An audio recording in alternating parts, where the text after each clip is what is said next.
Madame, Monsieur, bonsoir. Nous sommes le 24 décembre 2024. Les titres de cette édition.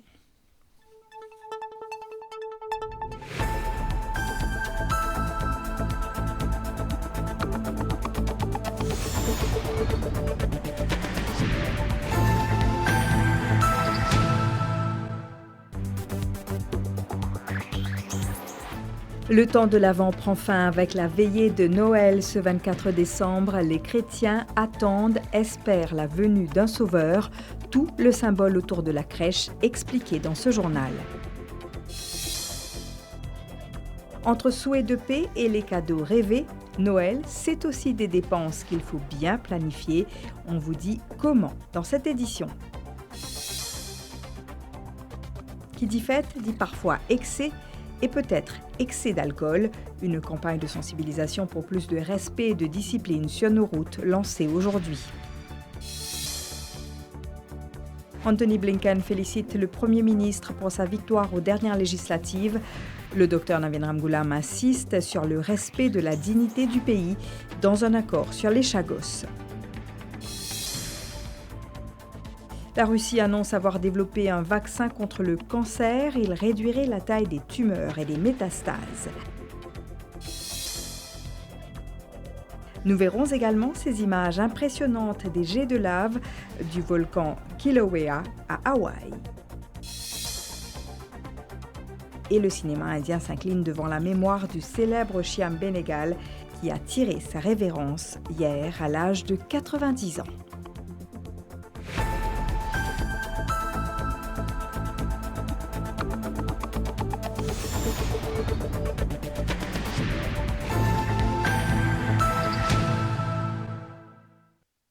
C'est, dit-on, la nuit la plus douce de l'année. Elle est faite d'espoir et d'espérance. En cette nuit de Noël, les chrétiens vont vivre un miracle, celui de la naissance de l'enfant Jésus. La Bible annonce sa venue comme celle d'un sauveur. Kendi Mangra. L'ange Gabriel l'a annoncé, Emmanuel viendra. Durant les semaines de l'Avent, les fidèles ont espéré, attendu avec foi. Quand arrive le soir de Noël, ils se rassemblent pour veiller. Une étoile annoncera sa venue, lui, le roi, lui, le Messie, lui, l'enfant divin, qui prend la condition humaine pour vivre auprès de nous. Pendant le temps de l'Avent, c'est-à-dire le temps qui nous prépare nous pour accueillir Jésus, avant veut dire à venir. Tu prends un chant pendant toutes ces 4 semaines qui, tout le monde connaît, peuple qui marchait dans la longue nuit, le jour va bientôt se lever. Ça veut dire que déjà, quand nous sommes dans l'Ancien Testament avec le prophète Isaïe, il dit que la lumière peut venir. Parce que le peuple, tu as beaucoup de ténèbres, tu as beaucoup de souffrances, de soldats, qui piétinent, de djimoun, peut faire paix, tout ça là. Et Isaïe dit qu'à un moment donné, que pendant la lumière pour venir. Et ça joue côté minuit, c'est on va dire la nuit, et puis le lever du jour, le jour commence à apparaître doucement, doucement, et c'est là que la lumière, le jour commence à apparaître, et Jésus qui vient au monde le 25, nous célébrer la venue de Jésus parmi nous.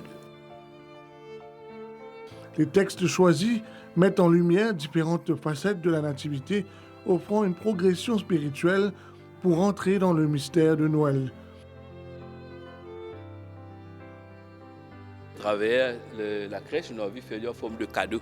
On a trouvé cette boîte cadeau. Et le plus joli cadeau qu'il nous est capable de recevoir à Noël, c'est Jésus. C'est la lumière, c'est le sauveur.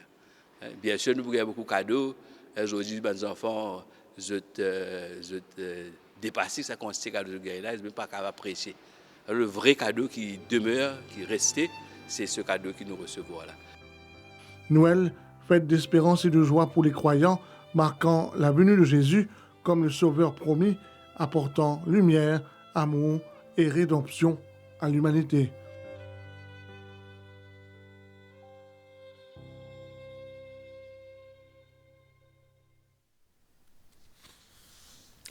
La naissance de l'enfant Jésus est forte en symbole. Lui, le Fils de Dieu, naîtra dans une mangeoire au milieu des bergers et de leurs animaux, entouré de ses parents exilés. Emmanuel nous rappelle que Noël, c'est d'abord la fête de l'amour, du pardon, de la solidarité, de la foi. Marine Résidu revient ce soir sur le symbolisme de la crèche. Dans les églises, les crèches décorées rappellent la naissance de Jésus-Christ, symbole de paix et de rédemption. Initiée par saint François d'Assise au XIIIe siècle, la crèche illustre l'histoire biblique de la Nativité, la rendant accessible et tangible pour les fidèles. Une crèche dans laquelle Jésus est né et qu'il y avait la mère de Jésus, Joseph. Chaque élément de la crèche véhicule un message spirituel. Jésus incarne l'espoir, Marie et Joseph l'humilité, l'étable la simplicité, les bergers la foi, les rois mages l'universalité et l'étoile le guide divin. La crèche peut nous aider à nous rappeler ces événements importants et de manière visuelle. Et c'est comme ça qu'aujourd'hui encore, les crèches sont recommandées dans les maisons. À la paroisse de Notre-Dame de Lourdes à Rosil, les personnages de la crèche sont déjà en place.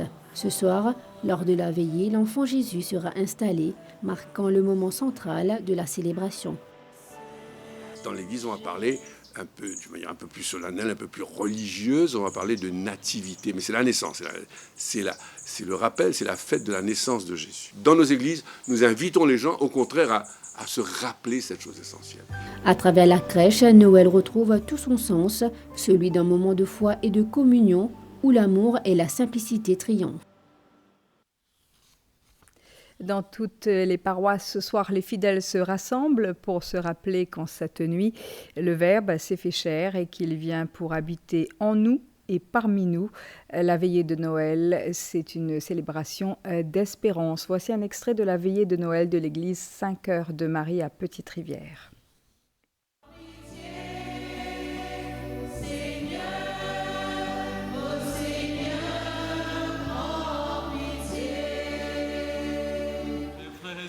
Je vous annonce aujourd'hui la bonne nouvelle ce soir, que notre Seigneur, Jésus, notre Sauveur, est né pour nous. Notre Sauveur est né, Alléluia, Alléluia. Joseph a eu l'intervention de l'ange pendant le sommeil. Quand il s'est réveillé, tous les anges qui sont venus dans notre vie, dans nos besoins. On a eu cette expérience à plusieurs reprises dans notre vie depuis le commencement. Noël, c'est aussi le temps des retrouvailles, des souhaits de paix et bien évidemment des cadeaux. La parole est à vous dans ce micro-trottoir. Cadeau qui m'en veut pour Noël, j'ai envie d'une poupette avec une tablette. Quel cadeau tu veux pour Noël? Une poupée. Papier mamie, ils ont payé mon billet pour que je vienne à Maurice. J'ai envie d'un petit biscuit avec un petit toast laser. Ils montent la montagne, ça c'est je suis content.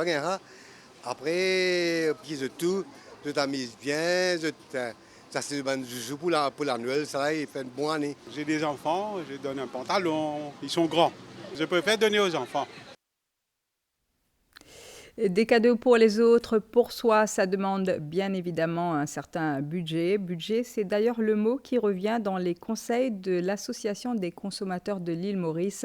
Une bonne planification de son argent permet d'éviter les pièges des achats irréfléchis et surtout des lendemains difficiles. Daivik Rajkumar. En cette période de fête, l'effervescence gagne les rues de Rosil.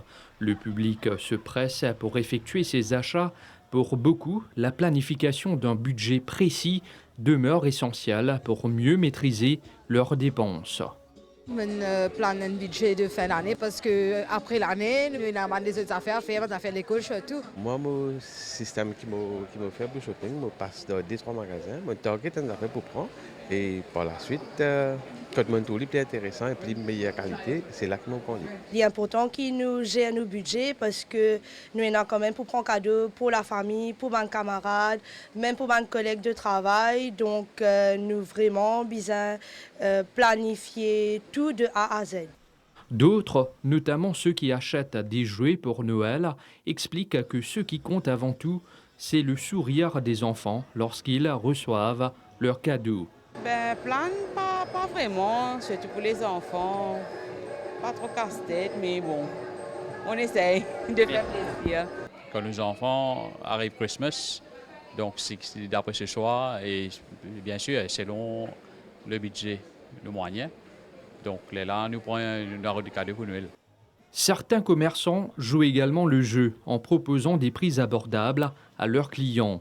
Quand les clients vont rentrer, on a beaucoup de cadeaux pour faire. Mais à cause de ça, je demandais, c'est trop de prix meilleur marché. Est-ce que c'est de casse-prix? Oui, je casse-prix. Définitivement, je casse-prix. De son côté, l'Association des consommateurs de l'île Maurice recommande de stratifier son budget en 3 parties. Un budget, nous avons dire 50% de le budget, il y a le besoin. Besoin de manger, ou besoin de payer de l'eau, ou besoin de payer de la lumière. Deuxième, c'est une dépense pas 51% qui est capable de faire sortir. Et puis 20%, c'est pour l'épargne. Ou garder pour un imprévu. Entre la magie des fêtes et la gestion prudente des finances, les Mauriciens cherchent à équilibrer plaisir et responsabilité pour célébrer sans compromettre l'année à venir. Les rues de Port-Maturin grouillent également de monde en ce 24 décembre entre les touristes et les Rodriguais. Les commerçants sont débordés. Cette animation va durer jusqu'à fort tard. Stella Samoisi. Des autobus bondés, les rues de Port-Maturin aussi. Va-et-vient incessant dans les magasins et autres supermarchés. C'est l'ambiance qui régnait pendant la journée dans le chef-lieu de l'île en ce 24 décembre. Rodriguais et visiteurs étaient nombreux à faire les derniers achats pour Noël. Aujourd'hui, la veille de Noël, on fait un petit peu shopping, un petit cadeau pour mes petits-enfants. Après, un petit linge pour la Noël. Moi, j'ai un moment ça fait comme je postais. Parce qu'après 2 ans qu'on peut venir célébrer Noël avec l'année Rodrigue, je trouve le roulement de la ville pour ce matin est assez mouvementé. Noël, c'est aussi la célébration en famille autour d'un bon repas. Le marché de Port-Maturin est aussi très fréquenté. Aujourd'hui, la veille Noël, je peux venir faire une chasse, je vais prendre des légumes. Pour nous faire une bonne préparation pour la Noël demain avec bons enfants. Et puis grand matin, je vais bien acheter, bien faire content. Je peux prendre des légumes, des salades, beaucoup je peux prendre. Même pommes d'amour, les légumes, mais je suis bien content. En ce 24 décembre, les magasins resteront ouverts jusqu'à fort tard le soir. Beaucoup en profiteront pour faire du late night shopping. On se retrouve après la pause.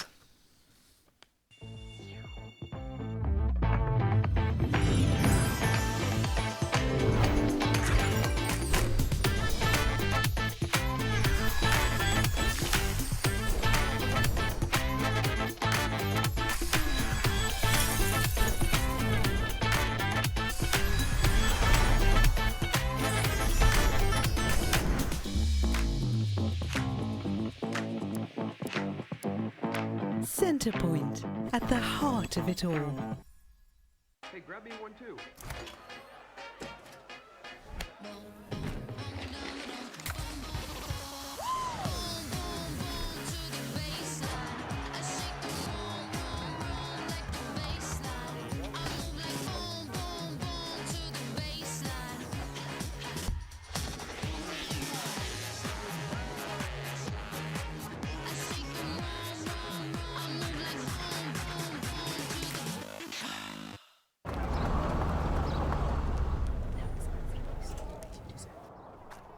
Baadaye auntie. Mkuu, umetufikisha home poa. Asante. Pia wewe pata kakitu ikufikishe home. Nunua any 2 80-gram Cadbury Dairy Milk Packs ama Cadbury Drinking Chocolate. Visit cadbury.africa uandikie someone special your heartfelt message ya kumshow thanks. T's and C's apply. Cadbury, there's a glass and a half in everyone.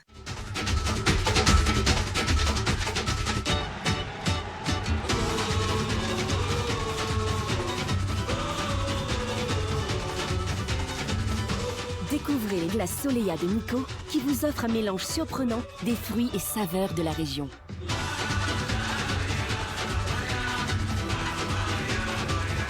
Soleya, débordant de saveurs. Un produit made in Maurice. Au chapitre diplomatique, le porte-parole du département d'État américain, Matthew Miller, indique dans un communiqué que le secrétaire d'État américain, Anthony Blinken, s'est entretenu avec le Premier ministre mauricien, le Dr Navin Ramgoolam. Il l'a félicité pour sa récente victoire aux élections.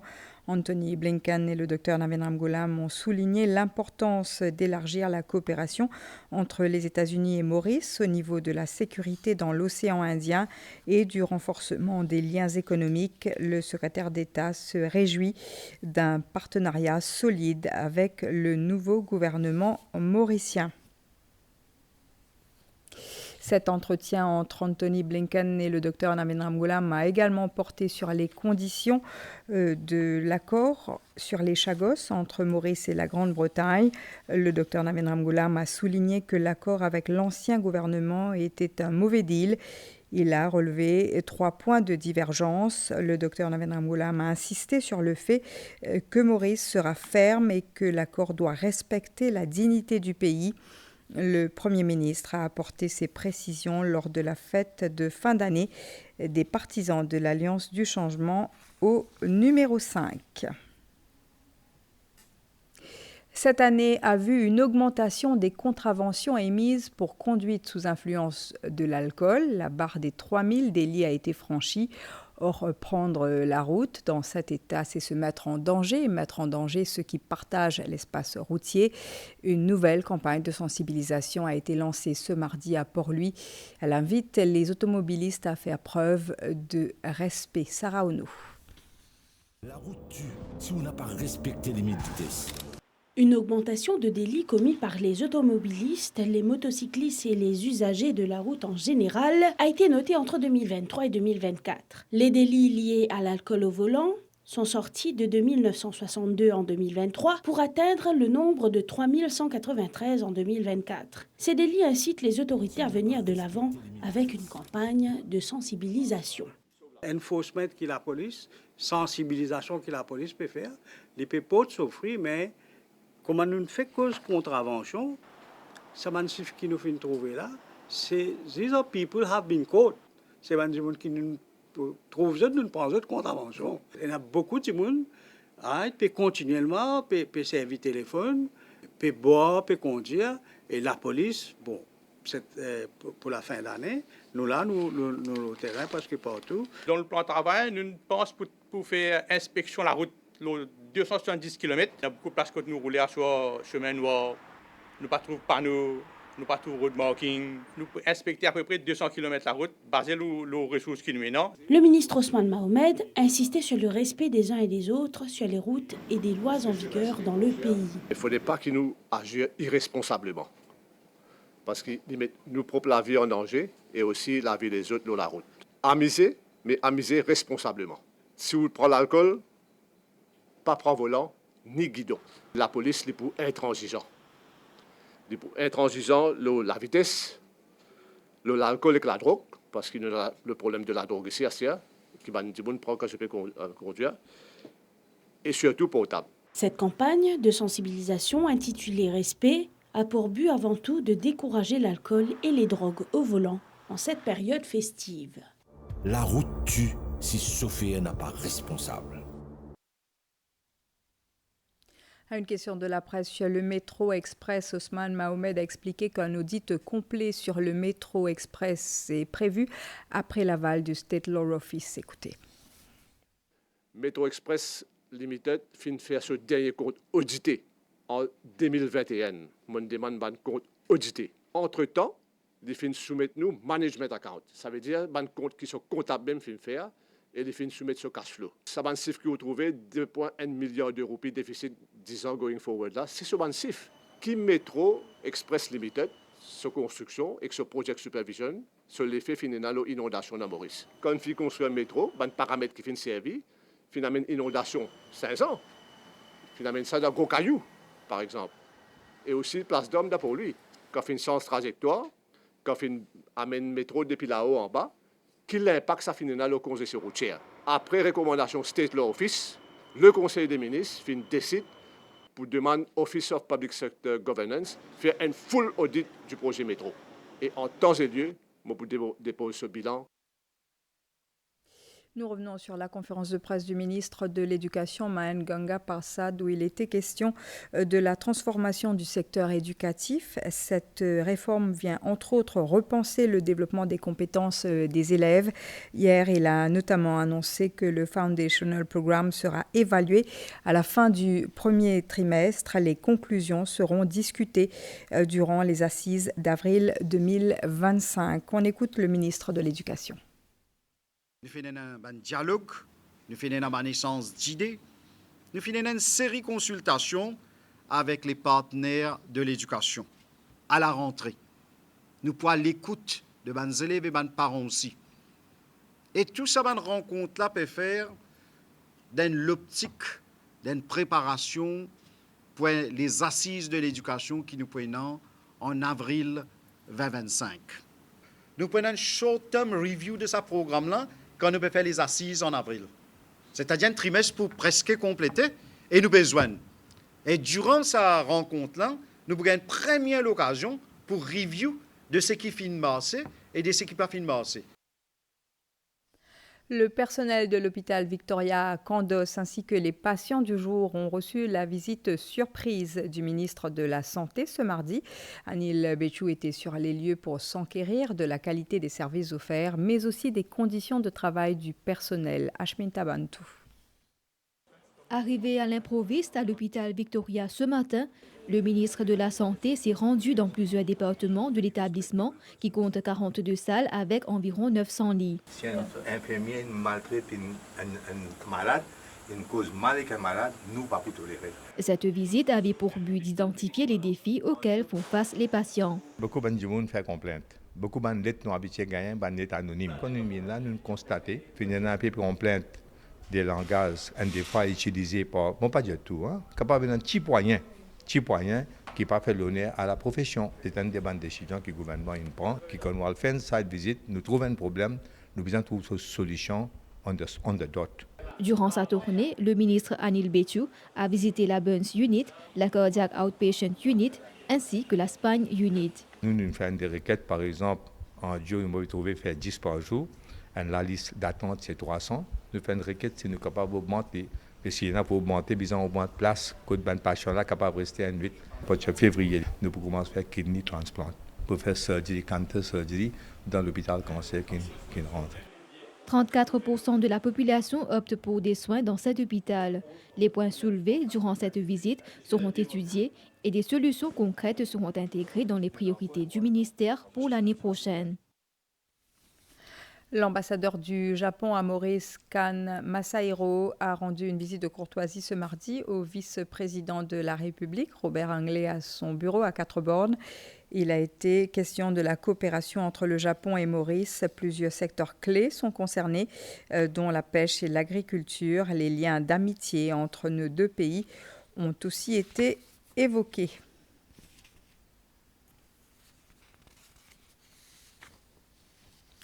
Et puis ce crime survenu à Stanley Rose aujourd'hui, le corps sans vie de Priscilla Venkana a été découvert hier soir dans la cour de la maison de son père.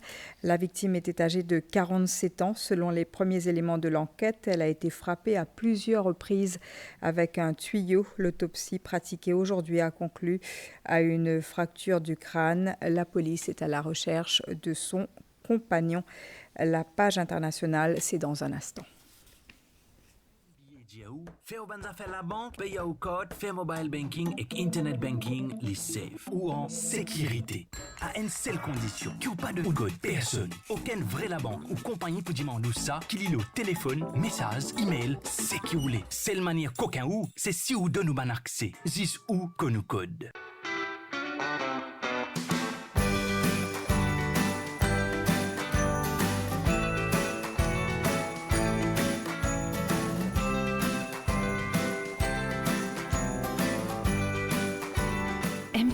Feel free. Avec ses boissons d'1,5 litre, KFC Festive Bucket, un vrai festin pour les fêtes.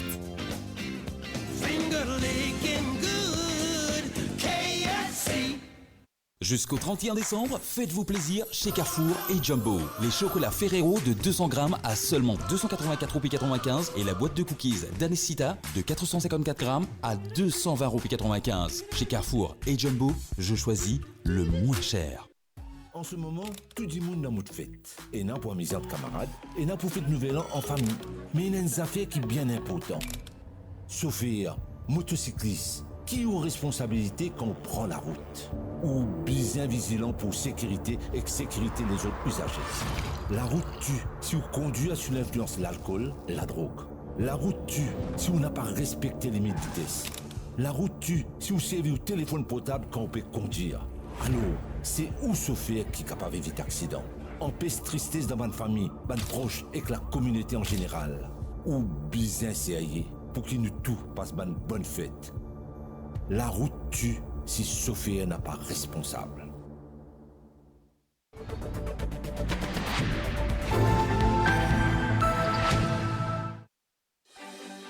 La page internationale avec Jimmy.me. Le tout nouveau Jimmy. Léger, sans fil, super puissant. Adapté à toutes les surfaces, avec des accessoires pour matelas et canapé. Pour les coins et recoins. Pour toute la maison, vidé en un clic. Vous pourrez même nettoyer la voiture. La vie devient facile avec Jimmy. Visitez-nous à Floréal Square, Floréal.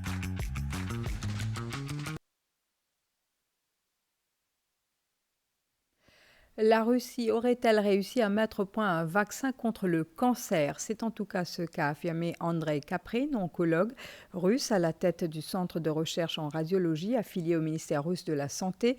Le spécialiste indique que le vaccin serait disponible gratuitement au début de l'année prochaine. Le vaccin russe serait capable de supprimer la croissance d'une tumeur et prévenir les métastases. Des essais précliniques auraient mené à ces conclusions.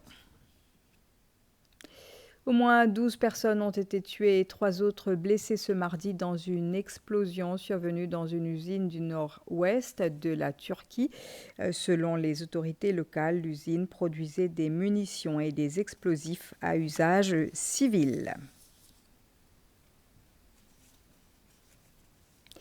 Le Kilauea est resté en éruption de manière quasi continue depuis 1983. La plus récente s'étant déroulée en septembre dernier. Il fait partie des 6 volcans actifs de Hawaï. Des images dévoilées par les autorités ont montré l'apparition de fissures dans le cratère du volcan, d'où sont sortis des jets de lave jusqu'à 2400 mètres d'altitude.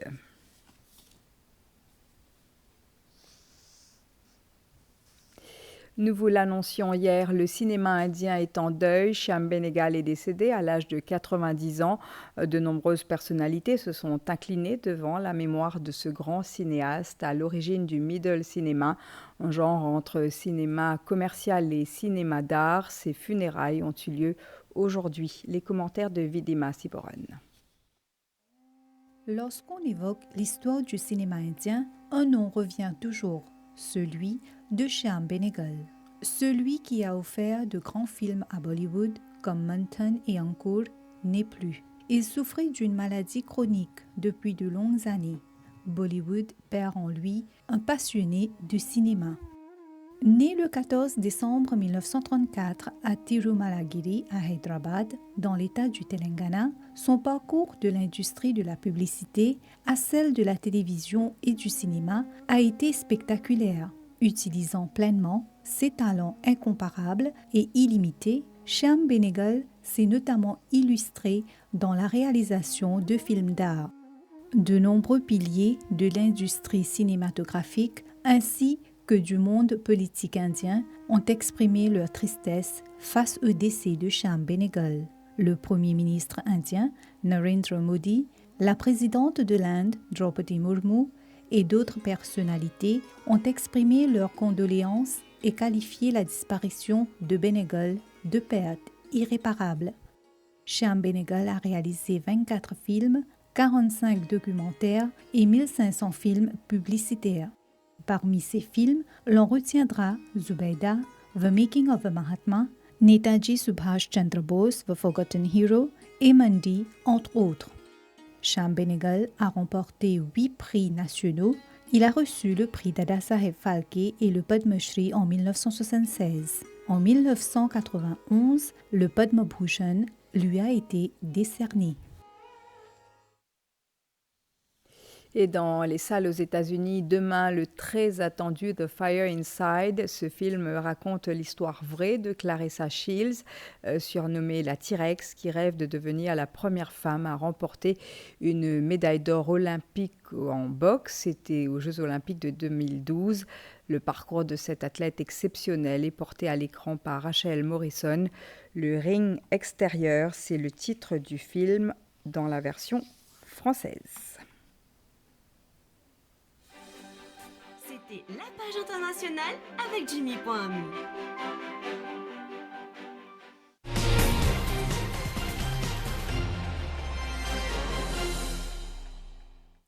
Rencontre avec Thomas Levé, ce golfeur français compte plusieurs titres à son actif sur le circuit international. Il partage en même temps ses connaissances avec d'autres amateurs de cette discipline. Rajiv Ganpat. C'est un habitué de l'île Maurice et il partage sa connaissance du golf avec ses élèves sur le parcours d'Anaïta. À 56 ans, Thomas Levé, golfeur professionnel français, évolue toujours au plus haut niveau. Il a remporté de nombreux titres majeurs et côtoyé tous les grands noms du golf mondial. C'est une carrière qui a commencé en 88. J'ai eu la chance de gagner sur les plus grands circuits du monde et de gagner des événements comme la Ryder Cup par exemple, qui est le plus gros événement par équipe mondiale. Les gens m'en parlent en permanence. Et puis ensuite, c'est de faire passer cette expérience de pratiquement 36 ans de professionnalisme aux amateurs. Venant d'une famille qui compte de nombreux sportifs, Thomas Levé et le golf, c'est une véritable histoire d'amour. Une passion qu'il essaie de transmettre aux autres. Les équipes juniors de Maurice qui sont venues nous voir ici à l'académie et j'ai eu la chance de voir évoluer les meilleurs juniors. Donc il y a de la qualité dans les écoles et tout ça. Ici à Maurice, ça serait bien qu'ils aillent visiter un petit peu les parcours de golf. Vous avez des golfs qui vont vous accueillir pour taper des balles. Il ne faut pas hésiter. Et puis j'espère voir un champion mauricien très bientôt. Par contre là, j'ai vu 3-4 gamins là, qui étaient entre l'âge de 13 et 18 ans, qui étaient vraiment bien formés techniquement. Les blessures ont affecté la saison 2024 du golfeur français. Il se prépare cependant à retrouver la compétition et les grands tournois l'année prochaine.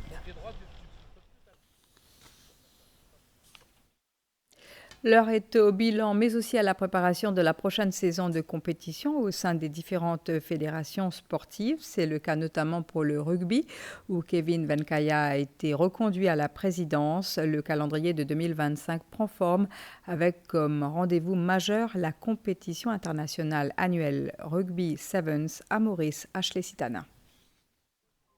Réélu pour un troisième mandat, Kevin Venkaya, président de la Fédération mauricienne de rugby, se dit satisfait des progrès réalisés, en particulier sur le plan des compétitions.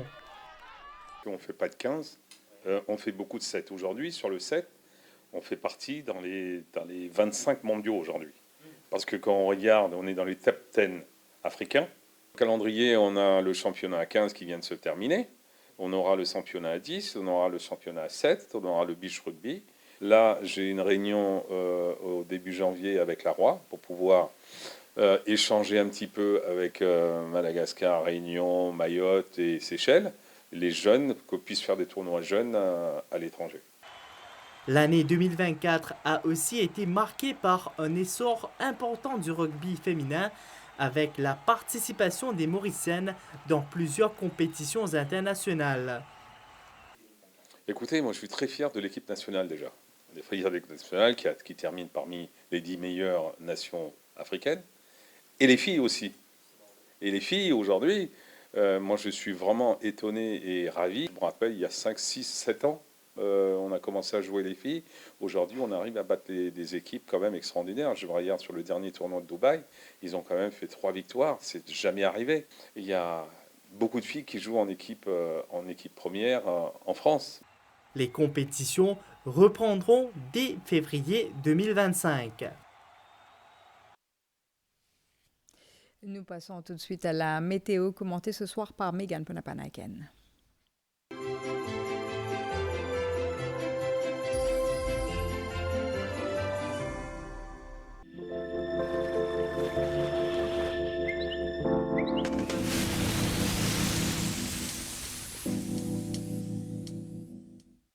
À l'exception de quelques ondées sur les hauteurs, il a fait plutôt beau aujourd'hui. Les prévisions pour Maurice, mi-couvert cette nuit et tôt demain matin, devenant parfois nuageux à l'est et sur le plateau central avec quelques ondées. La température minimale variera entre 19 et 21 degrés Celsius sur le plateau central et entre 23 et 25 degrés Celsius dans les régions côtières. Essentiellement beau au cours de la journée de demain, toutefois, il y aura des développements nuageux à l'ouest, au sud-ouest et sur le plateau central avec quelques averses localisées. La température maximale sera légèrement supérieure à la moyenne et variera entre 26 et 29 degrés Celsius sur le plateau central et entre 31 et 34 degrés Celsius sur le littoral. Le vent soufflera du secteur est à environ 20 km/h, s'affaiblissant légèrement demain, mer agitée au-delà des récifs avec des vagues de l'ordre de 2 mètres. À Rodrigue, il fera essentiellement beau. La température minimale variera entre 22 et 24 degrés Celsius cette nuit. La température maximale variera entre 28 et 31 degrés Celsius demain. Vent de l'est à environ 30 km/h avec des rafales de 60 km/h s'affaiblissant légèrement demain. Mer forte au-delà des récifs avec des vagues de l'ordre de 2,50 m s'améliorant graduellement demain. Les sorties en haute mer sont déconseillées cette nuit et demain matin. À Agaléga, ciel parfois nuageux avec des averses. Les averses seront modérées et accompagnées d'orages. La température minimale sera d'environ 25 degrés Celsius cette nuit. La température maximale sera d'environ 32 degrés Celsius demain. Vent du sud-est d'environ 25 km/h se renforçant avec des rafales sous les averses. Mer agitée avec des vagues de 2 mètres. Et puis, ce conseil pratique, pendant les averses orageuses, il est conseillé au public de rester à l'abri et d'éviter les plaines, les randonnées, les sorties en mer et de ne pas s'abriter sous les arbres.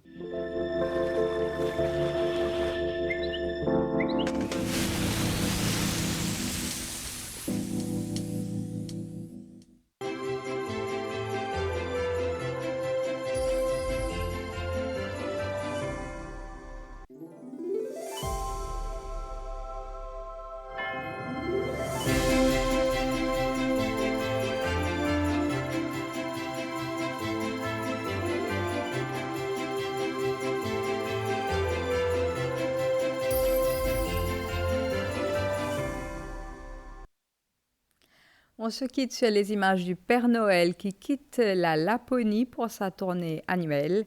Patience, patience, il sera bientôt chez nous.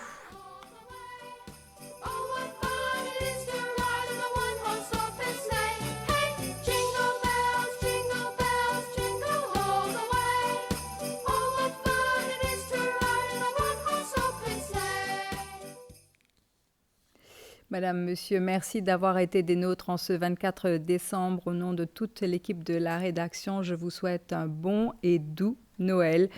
Que ce temps vous soit rempli de grâce.